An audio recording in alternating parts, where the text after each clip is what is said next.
وعن عبد الله بن عمر رضي الله تعالى عنهما قال হযরত আব্দুল্লাহ ইবনে উমর থেকে বর্ণিত তিনি বলেন বাইনামা নাহনু নুসাল্লি মা রাসূলিল্লাহি সাল্লাল্লাহু আলাইহি ওয়াসাল্লাম আমরা নবীজির সাথে কোনো এক নামাজে ছিলাম নামাজে নবীজি নামাজ পড়াইতেছেন আমরা পিছনে নামাজ পড়তেছি নামাজ আল্লাহর রাসূল নামাজ পড়ানোর মাঝখানে এক সাহাবী নামাজের ভিতরে বলে উঠল তিনটা কালিমা এক নাম্বার আল্লাহু আকবার কবীরা সকলে বলেন সবাই বলেন আল্লাহু আকবার কবীরা ওয়ালহামদুলিল্লাহি কাসীরা ওয়া সুবহানাল্লাহি বুকরাতান ওয়া আসীলা এই তিন কালিমা একজন সাহাবী বলে উঠলেন ফালাম্মা কদা সালাতাহু রাসূল নামাজ শেষ করলেন নামাজ শেষ করার পর নবীজি প্রশ্ন করলেন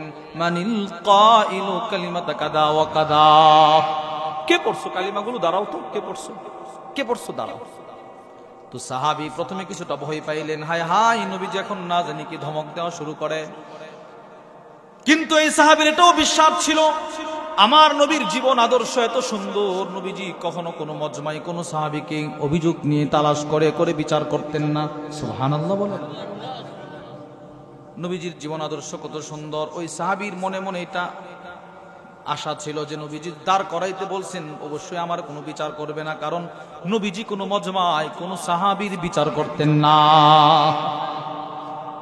রাসূলের একটা জীবন আদর্শ শুনেন জীবন আদর্শ নবীজির কাছে কারো ব্যাপারে কোনো অভিযোগ আসলে নবীজি বলতেন না তুমি দাঁড়াও কেন করছো এটা কেন করো না এটা মানুষ বসা একজনকে দাঁড় করাইলে সে মন ক্ষুণ্ণ হইতে পারে তার লজ্জা হইতে পারে তার সম্মান নষ্ট হইতে পারে নবীজি কখনো কোনো সাহাবীকে মজমায় দাঁড় করায় বলতেন না তুমি এটা কেন করছো সুবহানাল্লাহ বুখারী শরীফের বর্ণনা وعن عائشة رضي الله تعالى عنها قالت أما زن عائشة الصديقة رضي الله تعالى عنها থেকে বর্ণিত তিনি বলেন كان رسول الله صلى الله عليه وسلم إذا بلغه عن الرجل الشيء নবীজির কানে যখন কারো ব্যাপারে কোনো অভিযোগ আসতো অভিযোগ আম্মা জান বলেন আমি পর্দার ওপাশ থেকে সব শুনতাম কেউ আয়েশা নবীজির কাছে একজনের ব্যাপারে একটা অভিযোগ করত আম্মা জান আয়েশা বলে আল্লাহর কসম আমি আমার নবীকে কখনো এই কথা বলতে শুনি নাই লাম ইয়াকুল মা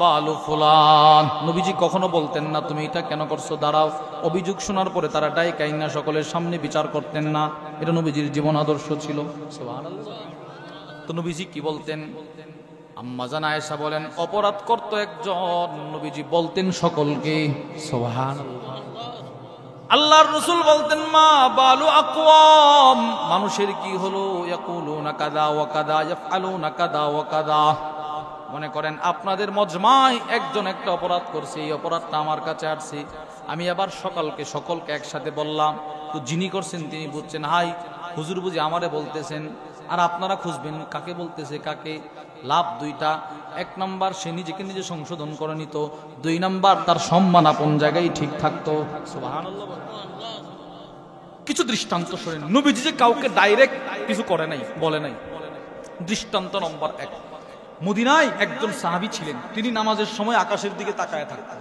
এইভাবে তাকায় থাকতেন বুখারী শরীফের বর্ণনা وعن انس بن مالك رضي الله تعالى عنه قال হযরত আনাস ইবনে মালিক থেকে বর্ণিত তিনি বলেন আন্নান নবী সাল্লাল্লাহু আলাইহি ওয়াসাল্লাম সাল্লাল্লাহু হযরত আনাস বলেন আল্লাহর নবী একদিন নামাজ পড়াইলেন নামাজ পড়ানোর পর নবীজি সাহাবাদের দিকে ঘুরে বসলেন বসে একটা প্রশ্ন করলেন মা বালু আকওয়াম এই সাহাবারা আপনাদের কি হলো ইয়ারফাউনা আবসারহুম ইলাস সামাই ফি সালাতিহিম আপনারা নামাজের সময় কেন আকাশের দিকে তাকায় থাকেন আপনাদের কি হলো এবারে হাদিসের ব্যাখ্যায় উমদাতুল কারির মধ্যে হযরত আবু হুরায়রা থেকে হাদিস বর্ণিত ইমাম নববী নিয়ে আসছেন وعن أبي هريرة رضي الله تعالى عنه قال হযরত আবু হুরায়রা থেকে বর্ণিত তিনি বলেন كان رجل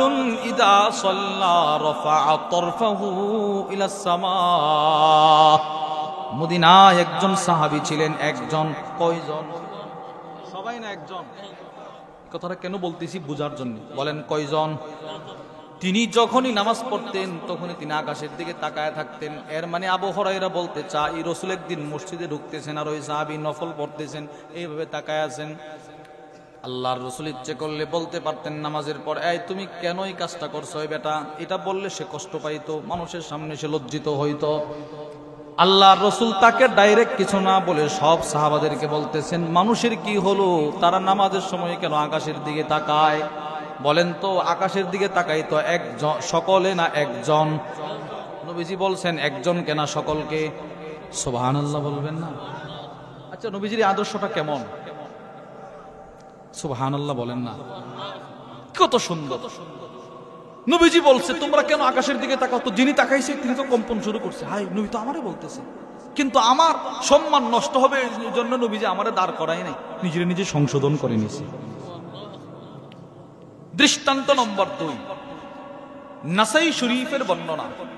وعن شبيب بن أبي روح عن رجل من أصحاب النبي صلى الله عليه وسلم أنه صلى صلاة الصبح। হযরত শাবিব ইবনে আবি রাউ নবীর এক সাহাবীর মাধ্যমে হাদিস বর্ণনা করেন, একদিন আল্লাহর রাসূল ফজরের নামাজের ইমামতি শুরু করলেন। বলেন তো কোন নামাজ? আরে কোন নামাজ? নবীজি ইমামতি করতেছেন। ফাকরাআর রুম, সূরাতুর রুম নবীজি তেলাওয়াত শুরু করলেন ফজরের নামাজে। যেই নবীর উপরে কোরআন আল্লাহ নাজিল করলেন, ওই রাসূল কোরআন তেলাওয়াত করতে গিয়ে ফালতাবাসা আলাই, নবীজি বারবার কষ্ট হইতেছিল তেলাওয়াত করতে, আটকায়া যাচ্ছিলেন। আল্লাহর রাসূল নামাজ শেষ করলেন, জিবরিল এসে আল্লাহর নবীর কানে কানে বলে দিলেন, নবী গো, আপনার সাহাবাদের ভিতরে একজনের উযু ঠিক হয় নাই, উযু সুন্দর হয় নাই, তার উযু অসুন্দর হওয়ার কারণে আপনার নামাজে কষ্ট হয়েছে। এবার আপনারা বলেন তো, রাসূল ইচ্ছে করলে কার উযু ঠিক হয় নাই তারে ধরতে পারতেন কিনা? নবী শুধু বলতো, কে আজকে ভালো করে উযু করে নাই দাঁড়াও, সাহাবীও দাঁড়ায় যেত। ওয়া আন জাবির ইবনে আব্দুল্লাহ রাদিয়াল্লাহু তাআলা আনহুমা ক্বাল, হযরত জাবির ইবনে আব্দুল্লাহ থেকে বর্ণিত, তিনি বলেন, আতিশান নাসু ইয়াউমাল হুদাইবিয়াহ, হুদাইবিয়ার দিন সাহাবায়ে কেরাম পানির পিপাসায় কাতর, পানি নাই। যার কাছে যদ্দুর পানি ছিল সেই পানিগুলো শেষ হয়ে গেল, কোন সাহাবীর কাছে কোনো পানি নাই। ফাজাহিশান নাসু নাহবাহু, সাহাবাদের দল দৌড়ায় নবীজির সামনে চলে গেলেন। নবীজি তো আশ্চর্য, তোমরা আমার সামনে আসলে কেন? ক্বালু ইয়া রাসূলুল্লাহ, আল্লাহর রাসূল, লাইসা ইনদানা মা, আমাদের কাছে কোনো পানি নাই যে পানি দিয়ে আমরা উযু করব, পান করার মতো কোনো পানি নাই, যদি একটু পানির ব্যবস্থা করতেন। এবার নবীজি, ও তোমাদের কাছে পানি নাই? না, শুধু আপনার সামনে যে ইত্তুর পানি, এটা ছাড়া কোনো পানি নাই। এখন নবীজি চাইতেছেন, আল্লাহ আমার সাহাবাদের পানির ব্যবস্থা করেন। আল্লাহ এটা কইরাও দিছে। কিভাবে করছে? ফাআদখালা ইয়াদাহু ফির রাকওয়াহ, নবীজির সামনে একটা মশক ছিল, মশক, ওই মশকের ভিতরে নবীজি আঙ্গুল মোবারকটা ঢোকায়া দিলেন। সুবহানাল্লাহ। হযরত জাবির ইবনে আব্দুল্লাহ বলেন, আমি তাকায় দেখি, ফাজাআলাল মাউ ইয়াসুরু বাইনা আসাবিহি কাআমসালিল উয়ুন, আমি তাকায় দেখি বড় বড় পাহাড় থেকে ঝর্ণার পানি যেভাবে প্রবাহিত হয়, নবীজির দুইটা আঙ্গুল থেকে এর চাইতে দ্রুত গতিতে পানি বের হচ্ছিল। পানি বের হইতেছে, পানি। রাসূলুল্লাহ সাল্লাল্লাহু আলাইহি ওয়াসাল্লামের আঙ্গুল থেকে পানি আল্লাহ দিয়ে দিয়েছেন। নবীজির চাহাত ছিল পানির ব্যবস্থা, আল্লাহ দিয়ে দিয়েছে। হযরত জাবির ইবনে আব্দুল্লাহকে প্রশ্ন করা হলো, কাম কুনতুম, বুখারীর বর্ণনায় এসেছে হযরত জাবিরকে একজন প্রশ্ন করে, জাবির সালিম নামে এক ব্যক্তি প্রশ্ন করলো, জাবির, যেদিন নবীজির আঙ্গুল থেকে পানির ব্যবস্থা আল্লাহ করে দিয়েছিল সাহাবাদের জন্য, ওই দিন তোমরা সাহাবীর সংখ্যা কত ছিলে? তোমরা কয়জন ছিলা? হযরত জাবির বলে, কতজন ছিলাম এটা পরে শোনো, লাউ কুন্না মিআতা আলফ লাকাফানা, যদি ওই দিন 1,00,000 মানুষও থাকতাম, যেভাবে পানি বের হচ্ছিল 1,00,000 মানুষের জন্য যথেষ্ট হয়ে যেত। এই পরিমাণ পানি নবীজির আঙ্গুল থেকে আল্লাহ বের করছে। রাসূলুল্লাহ সাল্লাল্লাহু আলাইহি ওয়াসাল্লামের চাহাত ছিল, আল্লাহ আমার সাহাবাদের পানির ব্যবস্থা করেন, আল্লাহ করে দিয়েছে। দৃষ্টান্ত নম্বর 2, এটা মুসলিম শরীফের বর্ণনা। وعن عبد الله بن مسعود رضي الله تعالى عنه قال হযরত আব্দুল্লাহ ইবনে মাসউদ, নবীজির অনেক দামি সাহাবী কিন্তু অনেক দামি, কিন্তু দেখতে অনেক ছোট। আপনারা যেভাবে বসছেন, আসন পেতে বসছেন, আরবের মানুষগুলো আসন পেতে বসলে যতটুক উঁচু দেখা যায়, ওই সাহাবী এতটুক লম্বা ছিল। যাকে রব যেভাবে চেয়েছেন তাকে সেইভাবে বানিয়েছেন। আচ্ছা, পৃথিবীতে আছে না খাটো মানুষ এরকম, বয়স কিন্তু অনেক, কিন্তু খাটো আছে। হযরত আব্দুল্লাহ ইবনে মাসউদ ছিলেন অনেক খাটো মানুষ, কিন্তু দাম কত? 24টা ঘন্টা নবীজির বিছানা, নবীজির বালিশ, নবীজির মেসওয়াক নিয়ে, নবীজির জুতা এইভাবে নিয়ে নিয়ে নবীজির পিছনে পিছনে ঘুরতেন। সুবহানাল্লাহ। ইমাম বুখারী রাহিমাহুল্লাহ আল আদাবুল মুফরাদের বর্ণনায় নিয়ে আসছেন, হযরত আলী ইবনে আবি তালিব রাদিয়াল্লাহু তাআলা আনহু থেকে বর্ণিত, তিনি বলেন, একদিন নবীজি আব্দুল্লাহ ইবনে মাসউদকে আদেশ করলেন, আব্দুল্লাহ, মেসওয়াক শেষ, ওই গাছের একটা ঢাল পায়রা নিয়ে আসো, আমার জন্য মেসওয়াক বানাও। তিনি গাছে উঠছেন। ইমাম বুখারী রাহিমাহুল্লাহ বর্ণনা করেন, হযরত আলী রাদিয়াল্লাহু আনহু বলেন, খাটো মানুষ ছিলেন, পা গুলো ছিল এরকম চিকন চিকন। গাছে ওঠার পর বাতাসে ওনার ইজার, ওনার লুঙ্গিটা নড়তেছে উঠতেছে, ওনার চিকন পা দেখা উপস্থিত সাহাবারা একটা হাসি দিল। নবীজি বড় কষ্ট পাইছে। আল্লাহর রাসূল বলেন, কেন তোমরা হাসি দিলে? সাহাবারা বলে, নবী গো, তার চিকন পাটা দেখে হাসি দিলাম।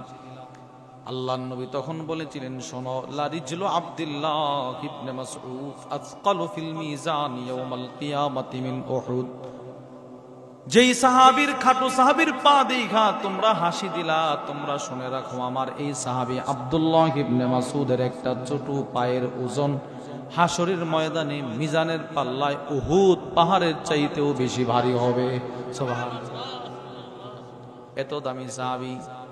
আল্লামা ইমাম শামসুদ্দিন যাহাবী রাহিমাহুল্লাহ তার কিতাব সিয়ারু আ'লামিন নুবালার মধ্যে লেখেন, হযরত আব্দুল্লাহ ইবনে মাসউদ রাদিয়াল্লাহু তাআলা আনহু তিনি এমন একজন সাহাবী, তিনি বলেন, মা নাযালাত আয়াতুন ফি কিতাবিল্লাহি আযজা ওয়া জাল্লা ইল্লা ওয়া আনা আ'লাম ফি মা নাযালাত ওয়া আইনা নাযালাত। আল্লাহর কসম, 30 পারা কোরআনের কোন আয়াতটা কখন, কোথায়, কেন, কিভাবে নাজিল হয়েছে পৃথিবীর কেউ না জানলেও নবীজির সাহাবী হিসাবে আমার সব এখনো মুখস্থ আছে। সুবহানাল্লাহ। এত বড় সাহাবী।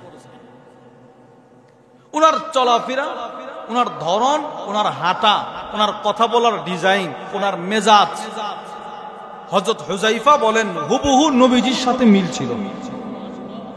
নবীজির জীবন আদর্শ এমন ভাবে তিনি নিজের ভিতরে নিয়েছেন। রাসূল যেইভাবে হাঁটতেন, নবীজি যেইভাবে হাঁটতেন, নবীজি যেইভাবে নামাজ পড়তেন, রাসূল যেইভাবে ঘুমাইতেন, ঠিক পুরাপুরি নবীজির কপি ছিল এই সাহাবী আব্দুল্লাহ ইবনে মাসউদ। তিনি হাদিস বর্ণনা করেন, তিনি বলেন, কুন্না মা'a রাসূলিল্লাহি সাল্লাল্লাহু আলাইহি ওয়াসাল্লাম ফি সাফার, একদিন আমরা নবীজির সাথে এক সফরে ছিলাম। ফাকাল্লাল মা, সফরের হালতে সাহাবাদের পানি শেষ হয়ে গেল, কোন সাহাবীর কাছে কোনো পানি নাই। আমরা দৌড়ে নবীজির কাছে গেলাম, কোনো পানি নেই। আল্লাহর রাসূল বললেন, উতরুবু ফাদলাতাম মিম্মা, এ সাহাবারা, তোমাদের যার কাছে অবশিষ্ট যদ্দুর পানি আছে, যত সামান্য ফোঁটা ফোঁটা পানি, ওই পানিটাই আমার কাছে নিয়ে আসো। সুবহানাল্লাহ। মনে করেন এই একটা বোতল, আপনি এই বোতলের পুরাটা পানি পান করার পরও কিন্তু বোতলের ভিতরে ফোঁটা ফোঁটা পানি থাকবে, থাকবে না? থাকবে না। আল্লাহর রাসূল বলেন, সাহাবারা, আরে তোমাদের যাদের মশকে যদ্দুর ফোঁটা পানি আছে ওইটাও নিয়ে আসো। ফাজাউ বিনা, সাহাবা ইকরাম একটা পাত্রের ভিতরে অল্প একটু পানি নিয়ে আসছে। ওগো নবীজি, নেন এই পানিটা নিয়ে আসছি, কিছু একটা করেন। হযরত আব্দুল্লাহ ইবনে মাসউদ বলেন, আল্লাহর নবী নিজের বরকতি হাতটা ওই অল্প পানির ভিতরে একটু লাগায়া দিলেন, সুবহানাল্লাহ, একটু স্পর্শ করে দিলেন। হযরত আব্দুল্লাহ ইবনে মাসউদ বলেন, নবীজি আঙ্গুল মুবারক ঢুকানোর পর সব সাহাবাদেরকে ডাক দিয়া বললেন, হাইয়া আলাত তাহুরিল মুবারাক, ও সাহাবারা, বরকতপূর্ণ পানি নেওয়ার জন্য তাড়াতাড়ি আসো, তাড়াতাড়ি আসো, তাড়াতাড়ি আসো। সুবহানাল্লাহ, আরে তাড়াতাড়ি আসো, তাড়াতাড়ি। সব সাহাবারা দৌড়ায় নবীজির কাছে আসলেন। সাহাবারা তো আশ্চর্য, দিলাম অল্প পানি, নবীজি 1500 সাহাবীরে ডাকতেছে। বলেন সাহাবীর সংখ্যা কত? 1500। এক বর্ণনায় আছে 1400, আরেক বর্ণনায় 1500। এবার মনে করেন 1400 সাহাবী। 1400 সাহাবী, অল্প একটু পানির ফোঁটা ছিল নবীর সামনে। নবীজি বলেন আসো। প্রশ্ন হলো, ওগো নবীজি কেন ডাকলেন? নবীজি বলে, এখন এই মুহূর্তে আমার চাহাত ছিল তোমাদের সকলের পানির ব্যবস্থা যেন আল্লাহ করে দেই। ওয়াল বারাকাতু মিনাল্লাহ, এক ফোঁটা পানির মধ্যে রব আমার চাহিদা মেটানোর জন্য 1400 সাহাবীর পানির ব্যবস্থা করে দিয়েছেন। এজন্য বলছি, পৃথিবীর সব মানুষকে আল্লাহ পাক বানিয়েছেন রব যাকে যেভাবে চেয়েছেন, আর আমার নবীকে আল্লাহ পাক বানিয়েছেন নবী যেমন চেয়েছেন। সুবহানাল্লাহ বলেন। এই কথাটাই খুব সংক্ষেপে আমি নবীজির জীবন আদর্শ কেন গ্রহণ করব।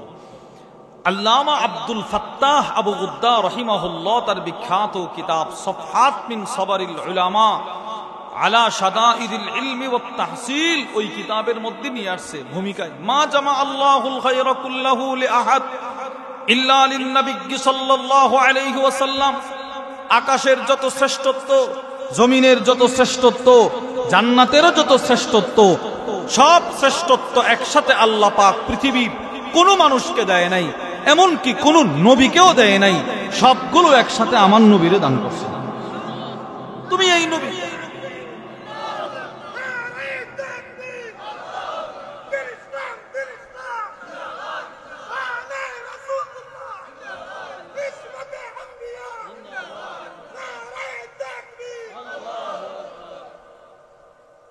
আপনি আপনার রাসূলের জীবন আদর্শ কেন গ্রহণ করবেন না? আল্লামা আব্দুল ফাত্তাহ রাহিমাহুল্লাহ বলেন, কেননা তোমার নবী কায়নাতের মধ্যে সর্বশ্রেষ্ঠ। সুবহানাল্লাহ। আচ্ছা, এবার একজন আলেম বলছে, আমার বিশ্বাস হয় নাই, ধরে নিলাম আর কি কথার কথা না আমি, এবার নবীজি বললে বিষয়টা কেমন হবে? সুবহানাল্লাহ বলেন না। নবীজি নিজে বলতেছেন, তিরমিজি শরীফের বর্ণনা, রাসূল বলেন, ইন্নাল্লাহা ফাদ্দালানি আলাল আম্বিয়া, তোমরা আমার আদর্শ কেন গ্রহণ করবা না? কেননা আল্লাহ পাক সমস্ত নবীদের উপরে আমাকে শ্রেষ্ঠত্ব দিয়েছে, সব নবীর উপরে, সব নবীর উপরে। এবার আল্লাহ পাক নিজে বলেন, কুনতুম খায়রা উম্মাহ।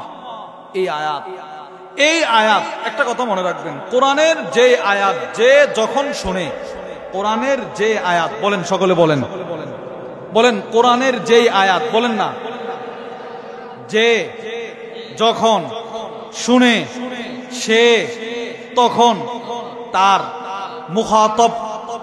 এর উদ্দেশ্য কি? এর অর্থ কি? এর অর্থ হলো, কোরআনের এই আয়াত যে যখন শুনবে সেই হবে এই আয়াতের সম্বোধিত ব্যক্তি। মানে বুঝতে হবে আল্লাহ যেন এখন আমারে বলতেছে।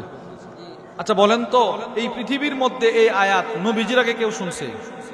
জিবরিল নবীকে বলছে না? বলছে না? তো আল্লাহ যেন বলতেছেন, হে দোস্ত, পৃথিবীর কোন মানুষ নিজের শ্রেষ্ঠত্ব দাবি করুক আর না করুক, হে হতে পারে নাও হতে পারে, কিন্তু আমি রব আপনাকে সার্টিফিকেট দিয়ে দিলাম, আপনি শ্রেষ্ঠ। আপনার চাইতে শ্রেষ্ঠ আর কেউ নাই, আপনি শ্রেষ্ঠ। আপনার মর্যাদা সর্বোচ্চ, আপনার শান সর্বোচ্চ। কতটা শ্রেষ্ঠ আপনি জানেন?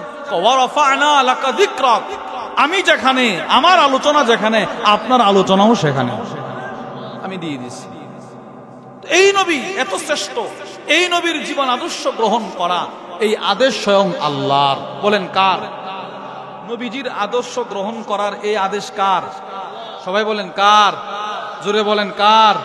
আল্লাহ। আল্লাহ কোরআনে বলে, বিসমিল্লাহির রহমানির রহিম, ওয়ামা আতাকুমুর রাসূলু ফাখুযুহু আমার রসুল তোমাদের কাছে জীবনে যা যা নিয়ে আসছে আদর্শ হিসাবে সেগুলো তোমরা গ্রহণ করো। সুবহানাল্লাহ। নবী যা নিয়ে আসছে সেগুলো গ্রহণ করো। ওয়ামা নাহাকুম, রসুল যা থেকে তোমাদেরকে আদর্শ বহির্ভূত মনে করে নিষেধ করেছেন সেগুলো থেকে তোমরা বিরত থাকো।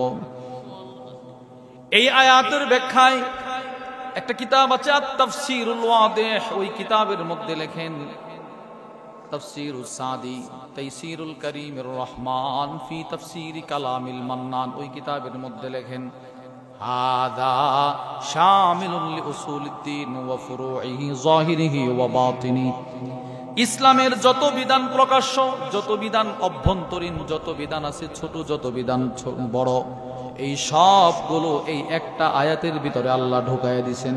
সুবহানাল্লাহ। এই আয়াতের দাম এত বেশি, এত বেশি। রাসূল যা নিয়ে আসছে, যে আদর্শ তুমি নবীজির জিন্দেগিতে চাও ওটা তুমি গ্রহণ করো, সব তুমি পাইবা। বাবা হিসাবে কেমন থাকতে হবে নবীর জিন্দেগিতে আছে না নাই? নেতা হিসাবে কেমন থাকতে হবে রাসূলের জিন্দেগিতে আছে না নাই? সব আছে, সব। তুমি নবীজির জীবনী থেকে আদর্শ শিখো, শিখো, শিখো। সাহাবায়ে কেরাম সর্বপ্রথম নবীজির জিন্দেগি থেকে শিখছেন ঈমান। সুবহানাল্লাহ বলেন। বলেন কি শিখছেন ভাই? ঈমান। দুইটা জিনিস শিখছে প্রথমে, বলেন ঈমান, আমল। ঈমান, আমল, বলেন সবাই বলেন। প্রশ্ন, হুজুর ঈমান আমল কেন শিখলেন? রব বলেন মান আমিলা সালিহাম মিন যাকারিন আও উনসা ওয়া হুয়া মুমিন, কোন পুরুষ কোন নারী যদি তার জিন্দেগিতে দুই জিনিস বানাইতে পারে, ঈমান, আমল, আমি রব তার দুনিয়াও বানাবো আখিরাতও বানাবো। আমি তার দুনিয়া সাজায়া দিব, আখিরাতও সাজায়া দিব। সাহাবায়ে কেরাম যে রাসূলুল্লাহ সাল্লাল্লাহু আলাইহি ওয়াসাল্লামের জিন্দেগি থেকে ঈমান আমল শিখছেন তার কিছু দৃষ্টান্ত শুনুন। রাসূলুল্লাহ সাল্লাল্লাহু আলাইহি ওয়াসাল্লামের সাহাবী হযরত মুসআব ইবনে উমাইর আসদুল গাবা ফি মারিফাতিস সাহাবা, একটা কিতাব আছে, ওই কিতাবের মধ্যে নিয়ে আসছি। তিনি এক ধনাঢ্য পরিবারের সন্তান ছিলেন। কোটি কোটি কোটি কোটি টাকার সম্পদ ছিল তার মা বাবা। রাসূলের জিন্দেগি থেকে তিনি ঈমান শিখছেন। এই লোক, তাকে পৃথিবীর সব মানুষ এত ভালোবাসে, কাফেররা তারা এত অফার করে, সে সবগুলো ছেড়ে দিয়ে আল্লাহয় বিশ্বাসী না, এটা কিছু বোঝার আছে। হযরত মুসআব ইবনে উমাইর কালিমা পড়ে মুসলমান হয়ে গেছে। ওনার আম্মা আব্বা আল মুস্তাদরাক আলা সহিহাইনের মধ্যে আছে, রাসূলুল্লাহ সাল্লাল্লাহু আলাইহি সাল্লাম বলেন আমি আমার জীবনে মক্কায় মুসআব ইবনে উমাইরের চাইতে সুদর্শন যুবক, সেজে গুছে থাকা যুবক আর কাউরে দেখি নাই।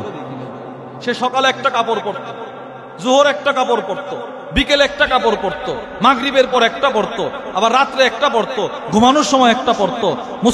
আল মুস্তাদরাক আলা সহিহাইনের মধ্যে আছে, রাসূলুল্লাহ সাল্লাল্লাহু আলাইহি ওয়াসাল্লাম বলেন মুসআব ইবনে উমাইর এমন একটা আতর, পারফিউম ব্যবহার করত যেটা মক্কার দ্বিতীয় কেউ ব্যবহার করার সাহস পেত না। এইরকম ধনাঢ্য পরিবারের সন্তান ছিল, কিন্তু নবীজির কাছ থেকে ঈমান শিখছে। মা বাপ ওনার পরনের কাপড়টা পর্যন্ত খুলে রেখে দিয়েছে। তিরমিজি শরীফের বর্ণনা। ওয়ান আলী ইবনে আবি তালিব রাদিয়াল্লাহু তাআলা আনহু قال, হযরত আলী বলেন ইন্না লাজুলুসুন মা রাসূলিল্লাহি সাল্লাল্লাহু আলাইহি ওয়াসাল্লাম, হযরত আলী বলেন আমরা নবীজির সাথে মসজিদে নববীতে বসা। ইদ তালা আলাইনা মুসআব ইবনে উমাইর, ঠিক সেই মুহূর্তে হযরত মুসআব ইবনে উমাইর নবীজির মসজিদে ঢুকতেছেন, আমরা বসা, নবীজি তার দিকে তাকায়া ফাবাকা, নবীজি কান্না শুরু করে দিলেন। নবীজি কান্না শুরু করে দিলেন। কেন কানলেন?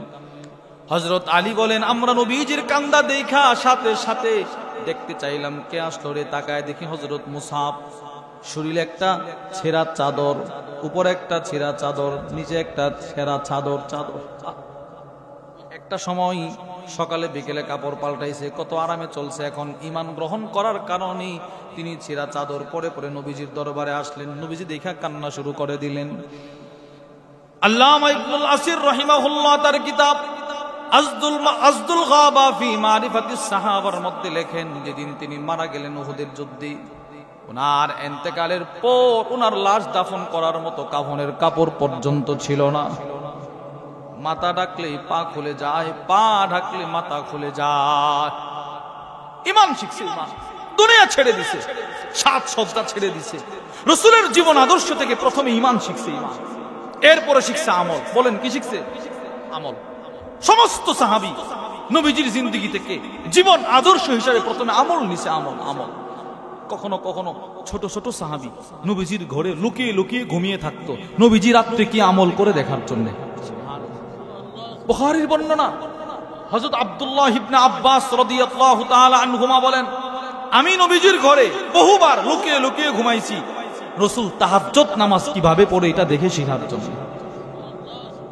কোন সাহাবী নবীজির জীবন আদর্শে একটা আমল দেখছে কখনো, এই সাহাবী এই আমল কখনো ছাড়ে নাই। সুবহানাল্লাহ বলবেন না? মৃত্যুর আগ পর্যন্ত এই আমলটা করে গেছে।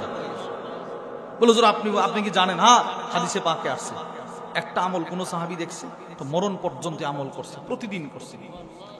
কিছু দৃষ্টান্ত শোনেন। এক নাম্বার, মুসলিম শরীফের বর্ণনা, এই আদর্শটা সাহাবা ইকরাম গ্রহণ করছে। একটা দৃষ্টান্ত শোনেন। আল্লামা আবুল ফরজ আব্দুর রহমান ইবনুল জাওজি রাহিমাহুল্লাহ তার বিখ্যাত কিতাব সিফাতুস সফওয়ার মধ্যে নিয়ে আসছে। ওয়া আনিশ শা'বি ক্বাল, ইমাম শা'বি থেকে বর্ণিত, তিনি বলেন, আন্না উমর রাদিয়াল্লাহু তাআলা আনহু ফি দারিন, হযরত ওমর এক ঘরের মধ্যে বৈঠকে বসছে। ওয়া মাআহু জারীর ইবনু আবদুল্লাহ আল বাজালি, হযরত ওমরের সাথে নবীর আরেকজন সাহাবী বৈঠকে বসা, তার নাম জারীর ইবনু আবদুল্লাহ আল বাজালি। সুবহানাল্লাহ বলেন। অনেকগুলো মানুষ ওই ঘরের ভিতরে বসা, সাহাবীর সংখ্যা হলো 2 জন, কিন্তু ওই মজমার মধ্যে একজন অসতর্কতা বশত তিনি বাতাস ছেড়ে দিল, বায়ুত্যাগ করলো। বায়ুত্যাগ করছে, এটা কাহিনী ইখতিয়ারি বিষয়। একজনের অনাকাঙ্ক্ষিত ভাবে উনি ওনার শরীর থেকে, পেট থেকে হাওয়া বের হয়েছে, উনি নিজেও একটু অনুতপ্ত, হাই কাজটা কি করলাম। কিন্তু হযরত ওমর ইবনুল খাত্তাব তো রাগের মানুষ, হযরত ওমর ইবনুল খাত্তাব চিন্তা করলেন এতগুলো মানুষ এখানে বসা, সে কাজটা করল।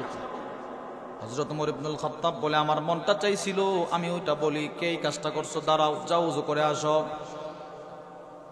ইমাম শাফি বলেন, হযরত ওমর ইবনুল খাত্তাব রাদিয়াল্লাহু তাআলা আনহু তিনি দাঁড়াইলেন, দাঁড়ায় যেই মাত্র বলবেন কে এই কাজটা করছো, দাঁড়াও ওযু করে আসো, শুধু বলতে শুরু করবেন, ঠিক এমন সময় নবীজির আরেকজন সাহাবী হযরত জারীর দাঁড়ায় বলে, ইয়া আমিরুল মুমিনিন আয়াতাবাদ্দাউল কওমু জামিআ, ও আমিরুল মুমিনিন, আপনি অনুমতি দিলে আমরা সকলে ওযু করে আসলে কেমন হয়?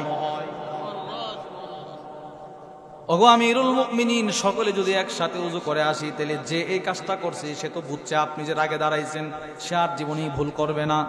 কিন্তু সকলে ওযু করে আসলে কে কাজটা করলো এটা আর কেউ জানবে না, সে নিজেকে সংশোধন করে নিল, আবার তার সম্মানও ঠিক থাকলো। সুবহানাল্লাহ। আদর্শটা কেমন বলেন না? এই যে নবীজি কখনো কখনো কাউরে দাঁড় করে শরণ দিতেন না, বিচার করতেন না। ওই সাহাবী যে 3টা কালিমা পড়ছে, তিনি এটা তার মনে আছে না, নবীজি বলছে দাঁড়াইতে, নিশ্চিত নবী আমারে বিচার করবে না। সুবহানাল্লাহ। বিচার করলে নবীজি বলতো, তোমাদের কি হলো যে তোমরা নামাজের মধ্যে এরম এরম বলো কেন? তো সাহাবী দাঁড়াইছে।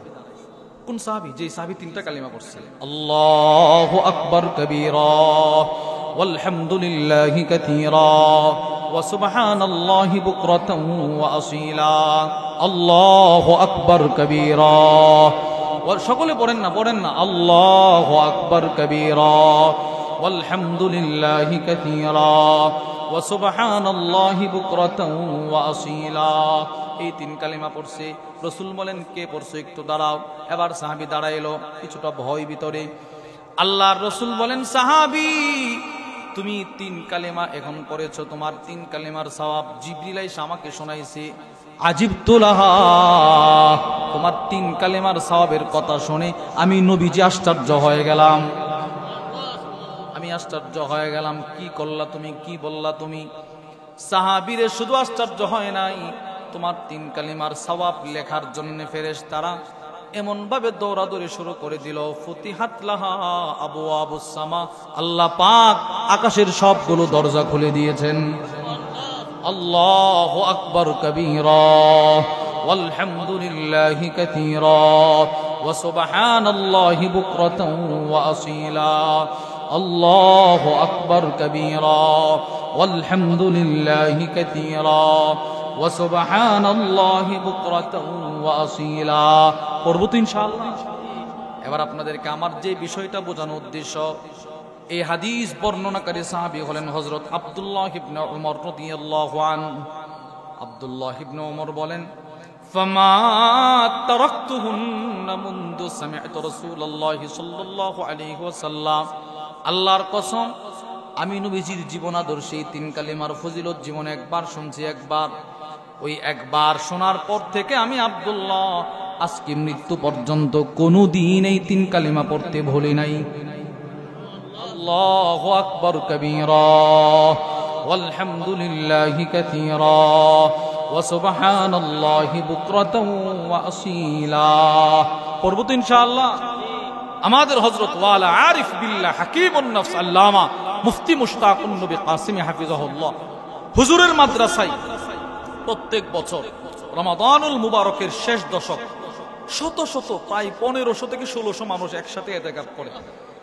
এই গত বছর ইতিকাফে হুজুরে এই তিনটা কালিমার উপরে এত সুন্দর আলোচনা করছে। হুজুর বলেন, কিয়ামত পর্যন্ত কেউ যদি তিনটা জিনিস অন্তরে ধারণ করে এই তিন কালিমা পড়তে পারে, তার জন্যও আকাশের দরজা রব খুলে দিবেন। বলেন কয়টা জিনিস ভাই? এক নাম্বার, আমি যখনই তিন কালিমা পড়বো তখন আমার অন্তরে থাকবে তিন জিনিস। এক নাম্বার বলেন, এক নাম্বার আল্লাহর ভালোবাসা। বলেন সবাই বলেন, এক নাম্বার আমার অন্তরে থাকবে কার ভালোবাসা? 2 নাম্বার আল্লাহর রহমতের আশা। বলেন 3 আল্লাহর আযাবের ভয়। তিনটা কথা বলছে। 1 নাম্বার আল্লাহর ভালোবাসা, বলেন তো। 2 আল্লাহর রহমতের আশা। 3 আল্লাহর আযাবের ভয়। এই 3 জিনিস, অর্থাৎ আপনি পড়বেন আল্লাহু আকবার কবীরা, এটা জবানে উচ্চারণ করবেন, আর দিল আর দিমাগ দিয়ে চিন্তা করবেন আমি এই কালিমা কেন পড়লাম? আমি আমার রবকে বেশি ভালোবাসি। সুবহানাল্লাহ। আমি এই কালিমা কেন পড়লাম? আমি আশা রাখি এই কালিমার বিনিময়ে রব আমাকে জান্নাত দিবেন। আমি এই কালিমা কেন পড়লাম? আমি এই আশাও রাখি এই কালিমা পড়ার বরকতে রব জাহান্নাম থেকে আমাকে মুক্তি দিবেন। এই 3টা জিনিস। 1 নাম্বার আল্লাহর ভালোবাসা। বলেন সবাই, বলেন মুখস্থ করেন, বলেন না। 2 নাম্বার আল্লাহর রহমতের আশা। 3 নাম্বার আল্লাহর আযাবের ভয়। এই 3টা জিনিস। আমার নামাজ এই 3 জিনিসের উপর ভিত্তি, আমার রোজা এই 3 জিনিসের উপর ভিত্তি, আমার কোরআন তেলাওয়াত এই 3 জিনিসের উপর ভিত্তি, আমার ওয়াজ এই 3 জিনিসের উপর ভিত্তি, আমার ওয়াজ শোনা এই 3 জিনিসের উপর ভিত্তি, আমার ছেলেকে আলেম বানানো এই 3 জিনিসের উপর ভিত্তি, আমি নিজে আলেম হওয়া এই 3 জিনিসের উপর ভিত্তি। সুবহানাল্লাহ বলেন। এই গতকালকে আমাদের মাহফিল ছিল নরসিংদী, শায়েখ দামাত বারাকাতুহু, আমি অনেক বড় এক মাদ্রাসার মাহফিল। তো মাহফিল শেষ করে হুজুর একজন অনেক বড় শিল্পপতি, ওনার বাসায় দাওয়াত ছিল, আমরা ওনার বাড়িতে গেছি। যাওয়ার সময় নরসিংদী শিবপুরের একজন পুলিশ অফিসার, ওসি সাহেব, উনিও আসছে রাত 12টায়, হুজুরও ঢুকতেছে। তো হুজুরের সাথে মুসাফা করছে। তো ওনার দাড়িগুলো অনেক সুন্দর, অনেক বড়। তো হুজুরে বলতেছে, তাকাইছে, সালাম দিয়েছে, হুজুর আপনি যে একবার আমার বয়ান করার সময় দাড়িতে ধরছিলেন, এরপর থেকে দাড়িতে আর খোল লাগাই নাই। দাড়ি বড় করে দিছে হুজুর, দাড়ি বড় করে দিছি। দাড়ি কেউ বড় করতে পারবে না রসুলের ভালোবাসা আর আল্লাহর ভালোবাসা ছাড়া। যে মানুষগুলো দাড়ি কাটে না, তার ভিতরে নবীর ভালোবাসা নাই। কেন? আমি দাড়িতে যখন খুঁটটা লাগাই তখন নবীজির কলিজায় খুঁটটা লাগাইতেছি। আচ্ছা আপনি বলেন, এই যে আমাদের এই মুরব্বী, ওনারা যে দাড়ি রাখতেছেন, আমরা যে দাড়ি রাখছি, আজ পর্যন্ত কেউ বলছে হুজুর হ্যান্ডসাম লাগে না, ভালো লাগে না? বলছে কেউ? তো আমি কেন রাখি না বলেন আপনি, আমার বলেন আপনি যে নবীজি কখনো দাড়িতে খোল লাগায় নাই, এই কাজটা আমি কেন করতেছি বলেন? এই অল্প একটু সৌন্দর্য থেকে একদিন চাষে 2 দিন পরে আবার বড় হয়ে যেতেছে। তো রেখে দিলে না, শেষ বয়সে রাখবেন, ও মৃত্যুর আগে রাখবেন, হুজুর মরণের আগে রেখে না। ভাই, কার মরণ কখন কোথায় চলে আসবে কেউ জানে না। আপনার সাথে আমার কোনো দুশ্মনী নাই। নবীজির আদর্শ দাড়ি ছিল, আমি রাখবো। রাসূলুল্লাহ সাল্লাল্লাহু আলাইহি সাল্লাম জীবনে যা যা করেছে আমি তাই করব। নবীজি যা থেকে বিরত থেকেছেন, উম্মতকে থাকতে বলছেন, সেগুলো থেকে আমি বিরত থাকবো। বলেন ইনশাআল্লাহ। আল্লাহ মজমার প্রত্যেক ভাইকে দাড়ির প্রতি ভালোবাসাটা আপনি দিয়ে দেন, বলেন আমিন। আচ্ছা, যদি আজকের এই আলোচনার দ্বারা 2-4 জনও দাড়ি রেখে দেয়, এই মাহফিল কমিটি আর আমাদের ব্যবসাটা কেমন হবে বলেন? এটা কিন্তু একটা ব্যবসা, এটা লাভজনক ব্যবসা। রব্বুল আলামিন বলেন লান তাবুর, এই ব্যবসার মধ্যে কোনো লস নাই। সুবহানাল্লাহ বলেন না? দুনিয়ার প্রতি সেক্টরের ব্যবসার মধ্যে লস লাভের সম্ভাবনা আছে না নাই? কিন্তু এই যে একজনকে নামাজি বানানো, একজনকে কোরআন তেলাওয়াত শেখানো, একজনকে দ্বীনের পথে নিয়ে আসার মেহনত করা, এই ব্যবসাটার কোনো লস নাই, শুধু লাভ, শুধু লাভ, শুধু লাভ, শুধু লাভ। অনেক ছেলে আছে যারা জেনারেল লাইনে পড়াশোনা করছে, কিন্তু তাকে দেখলে আপনি বুঝবেন সে আলেম।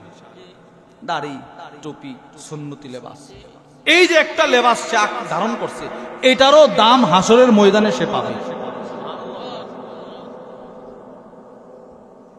হযরত আব্দুল্লাহ ইবনে উমর রাদিয়াল্লাহু তাআলা আনহুমা বলেন, আমি নবীজির কাছ থেকে এটা শোনার পর থেকে কোনদিন এই 3টা কালিমা পড়তে আমি ভুলি নাই। আমরা পড়বো তো ইনশাআল্লাহ, 3 কালিমা পড়বো, 3 জিনিস অন্তরে নিয়ে। বলেন কই জিনিস? বলেন আমার নামাজ কই জিনিসের উপর, আমার রোজা কই জিনিসের উপর? 1 নাম্বার আল্লাহর ভালোবাসা, বলেন।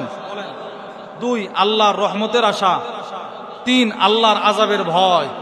আমাদের বুজুর্গদের আল্লাহর ভালোবাসা ছিল, একটা কিতাব আছে। আমরা তো নামাজ পড়ি না, যে নামাজ পড়ে না সে আবার আল্লাহরে ভালোবাসে কেন? আপনি ভালোবাসেন তো যে যাকে ভালোবাসে তার দাবিগুলো সে পূরণ করে না? আরে করে না, করে না। প্রত্যেক রাজনৈতিক দলের নেতা সাহেব দূর থেকে একটা অর্ডার করছে, রাত দিন ঘুম জাগরণ সব বলে এই অর্ডার পালন করার জন্য দৌড় যাও। তো রব আপনাকে আদেশ করলেন তুমি শুধু দিন রাতে 5 ওয়াক্ত নামাজ আমারে দাও, আপনার কোনো খবর নাই। যে যাকে ভালোবাসে সে এটার মজা অনুভব করে। একটা কিতাব আছে লাদ্দাতুস সালাহ, আপনি নামাজ পড়েন না? হযরত আসওয়াদ ইবনে সালেম বলেন রাকাতাইন উসাল্লিহিমা আহাব্বু ইলাইকা মিনাল জান্নাহ। পৃথিবীর মানুষ, আমি আসওয়াদ 2 রাকাত নামাজ পড়ার সৌভাগ্য অর্জন করা, এটা আমার জান্নাতের চাইতো আমার কাছে বেশি আনন্দের। কিলা আখতাতা, একজন প্রশ্ন করলো, তেত বেটা তুমি ভুল বলছো, জান্নাতের চাইতে আবার নামাজ দামি হয় কেমনে? তো তিনি বলেন জান্নাত রব আমাকে দিবেন আমাকে খুশি করার জন্য, আর আমি নামাজ পড়বো আমার রবকে খুশি করার জন্য। আমার রবের খুশিটা আমার খুশির চাইতে বেশি আনন্দের। নামাজের ভালোবাসা, আল্লাহর ভালোবাসা নিয়ে নামাজ। হযরত সাহল ইবনে আব্দুল্লাহ আত-তাস্তুরী রাহিমাহুল্লাহ বিশ্ববিখ্যাত বুজুর্গ ছিলেন। ওনার একটা কিতাব আছে তাফসীরুত তাস্তুরী, নিজের একটা তাফসীরের কিতাব লিখে গেছেন, ওনার ছাত্ররা লিখছেন। ওই কিতাবের মধ্যে সূরাতুদ দাহার 29 নম্বর পারা একটা সূরা আছে, শেষ সূরার আগের সূরাটা, ওয়াল মুরসালাতের আগের সূরা, সূরাতুল ইনসানও যার অপর নাম, সূরাতুল আমশাদ যার অপর নাম, সূরাতুল আবরার যার অপর নাম।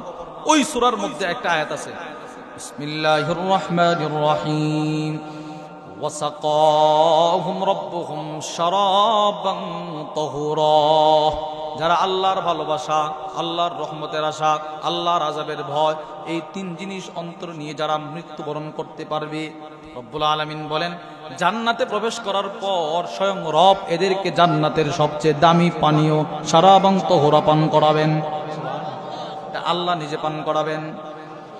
হযরত সাহল ইবনে আব্দুল্লাহ আত-তাস্তুরী রাহিমাহুল্লাহ, ওনার ছাত্ররা বলেন আমাদের উস্তাদ একদিন নামাজ পড়াইতেছে, নামাজের মধ্যে তিনি এই সূরা তেলাওয়াত শুরু করলেন।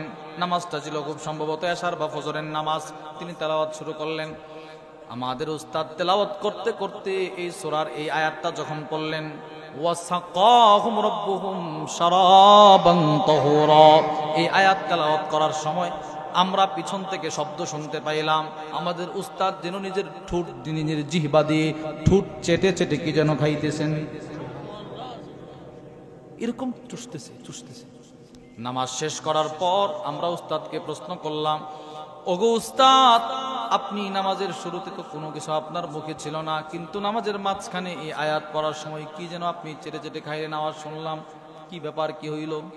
হযরত সাহল ইবনে আব্দুল্লাহ বলেন, শুনো আমার ছাত্ররা, আমি যখন এই আয়াতটা নামাজে তেলাওয়াত করছিলাম, আমি তাকায় দেখি আমি আমার রবের ভালোবাসায় যখন এই আয়াতটা পড়ছিলাম, আমি যেন দেখি আমার রব নামাজের হালতে আমাকে শারাবান তাহুরা পান করাইতেছে। আমার রব আমাকে শারাবান তাহুরা পান করায়, এবার দুধ পান করলে দুধ ঠোঁটে লেগে থাকে, মধু পান করলে মধু লেগে থাকে, দই খাইলে দই লেগে থাকে। এবার হযরত সাহাল ইবনে আব্দুল্লাহ বলেন, নামাজের হালতে রব তো আমারে পান করাইছে, এবার এটা যেন ঠোঁটেও না লেগে থাকে, আমি চুষে চুষে খাচ্ছিলাম। আল্লাহর ভালোবাসা, আমার তাসবিহ আল্লাহর ভালোবাসা, আমার নামাজ আল্লাহর ভালোবাসা, আমার ইবাদত আল্লাহর ভালোবাসা। আচ্ছা আপনি বলেন, রাসূলের জীবনে তো নবীজি কোন ইবাদতটা করছে আল্লাহর ভালোবাসা ছাড়া? করছে কোন ইবাদত? সব আল্লাহর ভালোবাসা, সব আল্লাহর ভালোবাসা। তাহলে আমরা এই হাদিস থেকে শুনলাম, নবীজির কোন সাহাবী যদি রাসূলের জীবনের আদর্শ থেকে একটা আমল কখনো দেখছেন, এই আমলটা মৃত্যু পর্যন্ত করেছেন। দৃষ্টান্ত নম্বর 2, মুসলিম শরীফের বর্ণনা। وعن علي بن أبي طالب رضي الله تعالى عنه قال, হযরত আলী রাদিয়াল্লাহু তাআলা আনহু থেকে বর্ণিত, তিনি বলেন, আন্না ফাতিমা আতাতিন নবী সাল্লাল্লাহু আলাইহি ওয়াসাল্লাম তাসআলুহু খাদিমা। হযরত আলী বলেন, আমার বিবি নবীজির কলিজার টুকরা সন্তান হযরত ফাতেমা একদিন নবীজির দরবারে গেলেন, গিয়ে বললেন, আব্বু ঘরের কাজ করতে করতে হাত ফুলে গেছে, যদি কোনো সেবক থাকে একটু দিলে উপকার হইতো আমার। এক বর্ণনায় আছে নবীজির কাছে তিনি সরাসরি বলতে পারেন নাই, আম্মা জানের কাছে বলে আসছে। রাত যখন গভীর হয়ে গেল, হযরত আলী বলেন, ঠিক গভীর রজনীতে নবীজি আমাদের বাড়িতে চলে আসলেন। সুবহানাল্লাহ। আল্লাহ নবী আয়েশা ঘরে আওয়াজ করতেছেন, আমি ঘরের দরজা খুললাম, নবীজি আমার আর ফাতেমার মাঝখানে বসলেন। বসে বলতে লাগলেন, মা খাদেমের জন্য বুঝে গেছিলা? জি আব্বু। আল্লাহ নবী বলেন, আলা উখবিরুকি হুয়া খায়রুল লাকি মিন, মারে আমি কি তোমাকে হাজার হাজার খাদেমের চাইতেও শ্রেষ্ঠ একটা আমলের কথা কি বলে দিব না? জি আব্বু বলেন। নবীজি বলে, মা তুসাব্বিহিনাল্লাহ ইনদা মানামিকি সালাসান ওয়া সালাসিন, তুমি যখন রাতে ঘুমানোর জন্য বিছানা গ্রহণ করবা, তুমি 33 বার পড়বা সুবহানাল্লাহ সুবহানাল্লাহ সুবহানাল্লাহ সুবহানাল্লাহ। পড়েন না সবাই? সুবহানাল্লাহ বলেন 33 বার কি? এরপরে নবীজি বলে, ওয়া তাহমাদিনাল্লাহ ইনদা মানামিকি সালাসান ওয়া সালাসিন, আর 33 বার পড়বা আলহামদুলিল্লাহ। বলেন তো সবাই, বলেন এক আওয়াজে। আর 34 বার পড়বা আল্লাহু আকবার আল্লাহু আকবার। তাহলে হাদিস বুঝে থাকলে বলেন, প্রথম 33 বার কি, এরপরের 33 বার, এরপরের 34 বার। আল্লাহর রাসূল বলেন, মা আমি তোমার বাপ নবী হিসেবে তোমাকে বলে দিলাম, এই 100 বারের তাসবিহ হাজার হাজার খাদেমের চাইতেও শ্রেষ্ঠ। এবার আমি যেন প্রশ্ন করলাম, ওগো নবীজি যদি একটু বলতেন কিসের থেকে শ্রেষ্ঠ, কেমনে শ্রেষ্ঠ, যদি একটু বলতেন।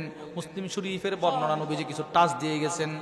ওয়া আন আব্দুল্লাহ ইবনে আমর রাদিয়াল্লাহু তাআলা আনহুমা قال, হযরত আব্দুল্লাহ ইবনে আমর থেকে বর্ণিত, তিনি বলেন, قال রাসূলুল্লাহ সাল্লাল্লাহু আলাইহি ওয়াসাল্লাম, আল্লাহর নবী বলেন, খুল্লাতান, দুইটা আমল আছে, লা ইউহাফিজু আলাইহিমা আবদুন মুসলিমুন ইল্লা দাখালাল জান্নাহ। আল্লাহর নবী বলেন, ওই দুইটা আমল যদি আমার কোন উম্মত হেফাজত করতে পারে, প্রতিদিন করতে পারে, মৃত্যুর পরে ইদা দাখালাল জান্নাহ, সোজা আল্লাহর জান্নাতে চলে যাবে। রাসূল বলেন, হুমা ইয়াসির, নবীজি নিজে বলতেছেন আমল দুইটা বড় সহজ। বলেন আমল দুইটা কঠিন না সহজ? কঠিন না সহজ? এবার আমি প্রশ্ন করলাম, নবীজি কি পরিমাণ সহজ যদি একটু বলতেন। রাসূল বলেন, 1 নাম্বার, আমার কোন উম্মত যদি প্রত্যেক ফরজ নামাজের পরে 10 বার পড়ে সুবহানাল্লাহ, বলেন কতবার? আর 10 বার আলহামদুলিল্লাহ, বলেন না? আর 10 বার আল্লাহু আকবার, বলেন। তাহলে এবার বলেন, প্রত্যেক ফরজ নামাজের পরে প্রথম 10 বার, সবাই বলে নাই, এরপরের 10 বার, এরপরের 10 বার। আচ্ছা এবার বলেন 10 10 10 30, এবার 3 10 কত? আচ্ছা এবার ফজরের পরে পড়লেন 30 বার, জোহরের পরে পড়লেন 30 বার, আসরের পরে পড়লেন 30 বার, মাগরিবের পরে পড়লেন 30 বার, এশারের পরে পড়লেন 30 বার। এবার 5টা 30 এক জায়গায় আনেন, কত হবে মোট? 150 বার। বলেন কতবার? রাসূল বলেন, আমার উম্মত মুখে উচ্চারণ করবে 150 বার, মিজানের পাল্লায় রব উঠায়া দিবেন 1500 বার।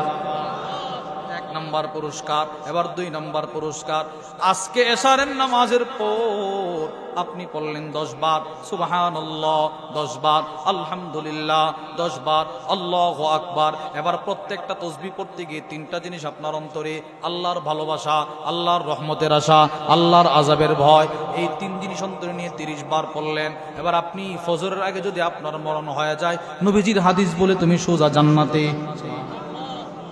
আচ্ছা বলেন তো, এই 10 বার 10 বার 10 বার 30 বার পড়লে কত ঘন্টা সময় নষ্ট হবে?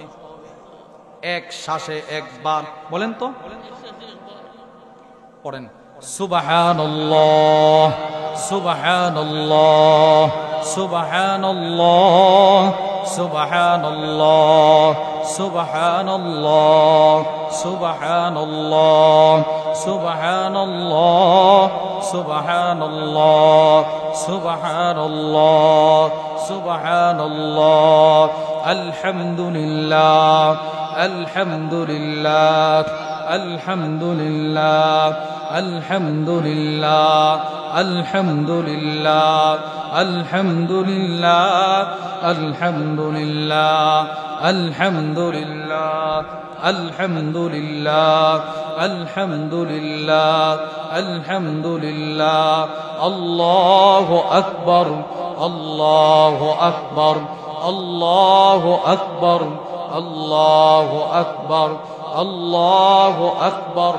আল্লাহু আকবার আল্লাহু আকবার আল্লাহু আকবার আল্লাহু আকবার আল্লাহু আকবার। বলেন আলহামদুলিল্লাহ। 10 বার পড়লেন সুবহানাল্লাহ, 10 বার পড়লেন আলহামদুলিল্লাহ, 10 বার পড়লেন আল্লাহু আকবার। আচ্ছা, এই 30 বার পড়তে গিয়ে কত ঘন্টা সময় আপনার জীবন থেকে নষ্ট হয়েছে? 1 মিনিট। আচ্ছা, এটা কি নষ্ট হয়েছে না জমা হয়েছে? আজকেও আমার শায়েখ দামাত বারাকাতুহু আল্লামা মুফতি মুশতাকুন নবী কাসিমি হাফিজুর হুজুর গত রাত্রে আমাদের বাসায় ছিলেন। আজকে জোহরের পরে এক মসজিদে হুজুরে নামাজের পরে সবগুলো মাসনুন তাসবিহগুলো হুজুর শেষ করছেন। তো অনেক মুসল্লিরা বুঝতেছেন হুজুর এগুলো কি পড়তেছে। এরপরে হুজুর বলার পরে বলতেছেন, শুনেন আজকে আপনার এই 10 মিনিটের দাম কত এটা জিবরিলও জানে না, আল্লাহ ছাড়া কেউ জানে না।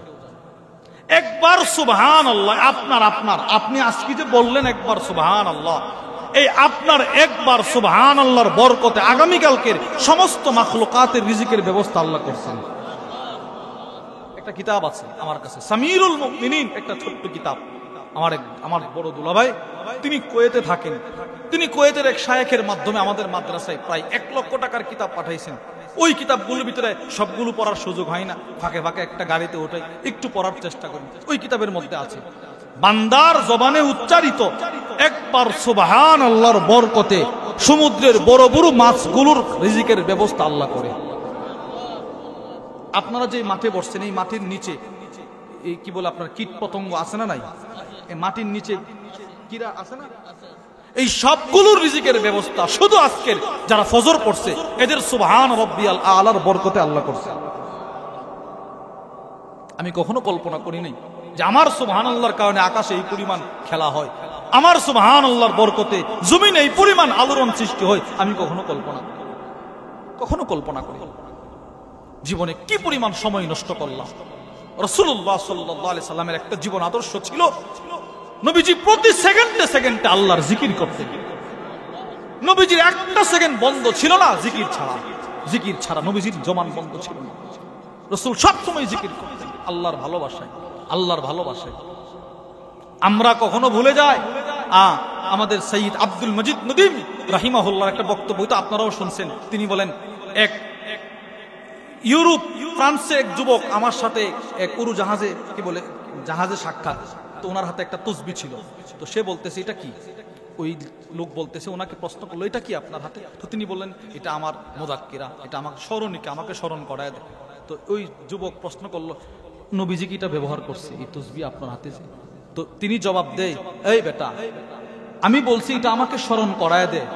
কাকে স্মরণ করায় দেয়? আল্লাহকে স্মরণ করায় দেয়। নবীজি কখনো আল্লাহরে বলছে যে তসবিহ নবীরে স্মরণ করাই দিতে হবে? আরে নবীজি কি কখনো, আমার রাসূল কি কখনো আমার আল্লাহকে বলছে? কথা বলেন না। আরে নবীজি কখনো 1 সেকেন্ডের জন্য আল্লাহকে বলছে? কখনো না, বলে নাই। তো নবীর আবার স্মরণিকার দরকার? সদা সর্বদা আল্লাহর ভালোবাসা, আল্লাহর মহব্বতের আশা, আল্লাহর আযাবের ভয় নিয়ে চলবো। বলেন ইনশাআল্লাহ, বলেন ইনশাআল্লাহ। হযরত ফাতেমা রাদিয়াল্লাহু তাআলা আনহাকে নবীজি এই সবকটা দিলেন।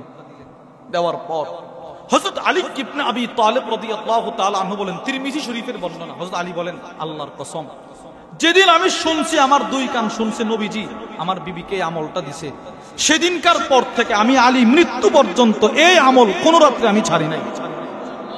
আমি নবীজির জীবন আদর্শ থেকে আমলটা পাইছি, সারা জীবন করছি। একজন প্রশ্ন করলো, ওয়ালাফি লাইলাতি সিফফিন, সিফফিনের যুদ্ধে তো ভয়ঙ্কর এক যুদ্ধ হয়েছিল, ওই যুদ্ধের রাত্রিতেও কি আপনি আমলটা করছেন? হযরত আলী রাদিয়াল্লাহু তাআলা বলেন, যুদ্ধের রাত্রিগুলোর ভিতরেও আমি এই আমলটা ছাড়ি নাই, যুদ্ধের রাত্রিতেও ছাড়ি নাই। তাহলে নবীজির এক নাম্বার আদর্শ, মা আতাকুমুর রাসূল, রাসূল যা যা নিয়ে আসছে সেগুলো গ্রহণ করা। বলেন ইনশাআল্লাহ। ওমা নাহাকুম আনহু ফান্তাহু, রাসূল যা থেকে নিজে বিরত থেকেছেন, উম্মতকে বিরত রেখেছেন, সেগুলো থেকে আমরা বিরত থাকবো। বলেন ইনশাআল্লাহ। বলেন, নবীজি গান শুনতে বলছে না নিষেধ করছে? এবার পরনারীর দিকে তাকাইতে নিষেধ করছে না করছে না? জুয়া খেলতে, সুদ খাইতে, ঘুষ খাইতে নিষেধ। এটা নবীজির আদর্শ। রাসূল জীবনে এই কাজ করে নাই, আমাদেরকে নিষেধ করছেন, আমাকেও বিরত থাকতে হবে। বলেন ইনশাআল্লাহ, বলেন ইনশাআল্লাহ। রাসূল জীবনে যা করছে নিষেধীয়, সাহাবারাও তা করছে। আবু দাউদ শরীফের বর্ণনা, হযরত নাফে বলেন, আব্দুল্লাহ ইবনে উমর রাদিয়াল্লাহু আনহুমা রাস্তা দিয়ে হাঁটতেছেন, ফাসামিআ মিজমারা, রাস্তার এক পাশ থেকে বাজনার আওয়াজ শোনা, গানের আওয়াজ শুনতেছেন। ফাওয়াদা ইসবাইহি আলা উযনাই, নবীজির সাহাবী হযরত আব্দুল্লাহ ইবনে উমর দুইটা হাত দিয়ে কান দুইটা বন্ধ করে দিয়েছে। সুবহানাল্লাহ, এইভাবে বন্ধ করে দিয়েছে। অনেক দূর গেছে, ওয়ানা আনিত তরিক, রাস্তা থেকে অনেকটা দূরে গেছে, গিয়ে বলতেছে, হে নাফে, এখনো কি গানের আওয়াজ শোনা যায়? না, গানের আওয়াজ শোনা যায় না। তখন তিনি আলহামদুলিল্লাহ বলে নিজের কান থেকে হাতগুলো সরাইলেন। সুবহানাল্লাহ। এবার হযরত নাফে বলে, আপনি এই কাজ কেন করলেন? আপনি তো নিজের থেকে গান শুনতেন না, এরা গান বাজাইতেছে, আপনি কান ধরার কি আছে? তো তিনি বলেন, আমি একদিন নবীজির সাথে এই রাস্তা দিয়ে হাঁটতেছিলাম, ফাসামিআ মিসলা হাযা ফাসানা মিসলা হাযা। আবু দাউদ শরীফের riwayat। আব্দুল্লাহ ইবনে উমর বলেন, হযরত আব্দুল্লাহ ইবনে উমর, আমি নবীরে দেখছি রাসূল গানের শব্দ থেকে নিজেকে বাঁচানোর জন্য এইভাবে কান বন্ধ করছে, আমিও বন্ধ করছি। কি ভাই, এজন্য নিজেকে পরিবর্তন করা, আপনার পরিবার থেকে, ব্যক্তি জীবন থেকে, ব্যবসা বাণিজ্য, প্রতিষ্ঠান, চাকরি বাকরি, সিএনজি চালানো, রিকশা চালানো, সবগুলোর ভিতরে আমার নবীজির আদর্শ নিয়ে আসতে হবে। একজন রিকশা চালকও ইচ্ছে করলে রাসূলের আদর্শ আনতে পারে। আমি গত 2 মাস আগে আমাদের ব্রাহ্মণবাড়িয়া নবীনগর এক মাদ্রাসার মাহফিলে গেছি। যাওয়ার পর মাদ্রাসার মুহতামিম সাহেব হুজুর একজন অটো চালক, রিকশা চালককে আমার সামনে নিয়ে আসছে। আয়না বলতেছে, হুজুর অটো চালায়। তাই নাকি? হ্যাঁ। এত সুন্দর দাড়ি, পাঞ্জাবি পায়জামা। তাই আমি বললাম, আচ্ছা। তো আমার হুজুর বলতেছে, হুজুর সে যদিও অটো চালাইতেছে, কিন্তু আজকে এত বছরের ভিতরে তার তাকবীরওয়ালা ছোটে নাই। নবীজির জীবন আদর্শ নিয়ে আসছে, ছোটে নাই তার তাকবীরওয়ালা। হুজুর আজান পড়ছে, সে সুন্দর করে প্যাসেঞ্জারকে বলে, যদ্দূর আসছেন আসছেন, এখন নেমে যান, আমি এখন মসজিদে চলে যাব। রাসূলের জীবন আদর্শ, নিজের জীবনকে পরিবর্তন করা। নবীজি সাল্লাল্লাহু আলাইহি সাল্লামের একটা আদর্শ ছিল, আল্লাহর নবীজি খুব বেশি নবীজি সবকিছুই তো রাসূল করতেন, সবচাইতে বেশি হযরত আব্দুল্লাহ ইবনে আব্বাস রাদিয়াল্লাহু তাআলা আনহুমা বলেন, বাতাসের গতি যেমন, এর চাইতে বেশি গতিতে নবীজি দান করতেন। দান। সুবহানাল্লাহ। আল্লাহর অনেক বান্দা আছে পৃথিবীতে যারা এই নবীজির এই জীবন আদর্শটা নিজের ভিতরে আনার চেষ্টা করে, খুব বেশি দান করে। আমরা গত মাসে গেছি আপনার নরসিংদী এক জায়গায় মাহফিল, আমি আমার শায়েখ দামাত বরাকাতুহু যাওয়ার পর দেখি ওই মাহফিলে অনেক বড় মাদ্রাসা, প্রায় ছাত্র ছাত্রীর সংখ্যা 450-র উপরে, বোর্ডিং চলে, অনেক উস্তাদ। একজন হাজী সাহেব পুরা মাদ্রাসার ছাত্র ছাত্রীর বোর্ডিং এর খরচ সমস্ত উস্তাদদের বেতনে একজন হাজী সাহেব দেয়, একজন হাজী সাহেব। এজন্য নিজের জিন্দেগি নিজেরা হালাল উপার্জনের একটা অংশ আল্লাহর ঘর, মসজিদ, মাদ্রাসার জন্য রেখে দেওয়া। বলেন ইনশাআল্লাহ। যেটা দিবেন ওইটা পাবেন ওখানে, আর যেগুলো রেখে যাবেন এগুলো যেন আফসোস করবেন, খালি হাতে কবরে যাবেন। এই জন্য প্রিয় ভাইয়েরা আমার সময় শেষ, অনেক দূর থেকে আসছি শুধু আপনাদের ভালোবাসায়।